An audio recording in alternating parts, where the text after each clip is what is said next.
কি বলবো বন্ধুরা, সকালবেলায় আজ চলে যেতাম জেলে।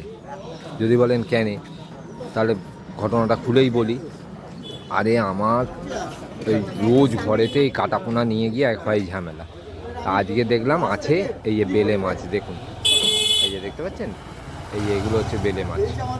তা আমি নিতে গেলাম বেলে, ওজনও করালাম। ওজনে মানে 5 পিস মাছ হবে এরকম একটা ওজন হলো।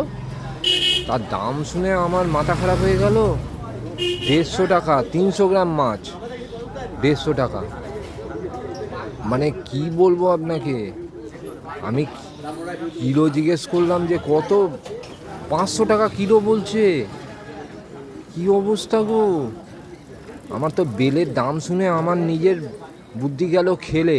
আমি তাই বলছিলাম যে আমাদের বিয়ের সময়, মানে আমি যখন বিয়ে করেছি তারপর বউকে নিয়ে প্রথম বাজারে গেলাম 2005 সাল থেকে 10-এর মধ্যে এক চুটিয়ে বাজার করেছি ওর সঙ্গে। তখন এই বেলে মাছের দাম ছিল 60 টাকা 80 টাকা কিলো। আমরা এই একটা মাসি আসতো পাতুরিয়া ঘাটা থেকে, তার থেকে মাছ কিনতাম।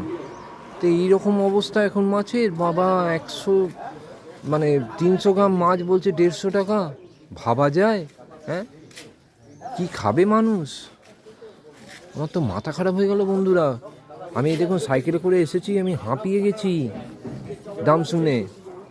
তারপর সেই আবার পুরনো ইয়েতে ফিরে এলাম, না দাদা আপনি এক কাজ করুন, আমাকে 5 পিসই মাছ দিন, দরকার নেই আমার বেলে খেয়ে। তা আমি ওই 5 পিস নিয়ে নিলাম, তাও কম কি, 5 পিস মাছের দাম হলো 100 টাকা। তা যাই হোক, এটা তাও মেনে নিয়েছি যে 100 টাকা মাছ কিনতেই হবে। কিন্তু বেলে মাছের দাম শুনে তো আমার মাথা খারাপ হয়ে গেল দাদা, দিদিভাইরা, কি বলবো। তা যাকগে, যাই হোক, এইভাবেই তো চলতে হবে। তা বন্ধুরা, আপনাদের সঙ্গে রইল আমার গুড মর্নিং, সুপ্রভাত, শুভ সকাল। সবাই খুব ভালো থাকবেন এবং সবাইকে ভালো রাখবেন। যা দিনকালের অবস্থা, যা জিনিসপত্রের দাম, মানে ভালো থাকার ভালো রাখা খুবই কষ্টের, কিন্তু তার মধ্যেও থাকতে হবে।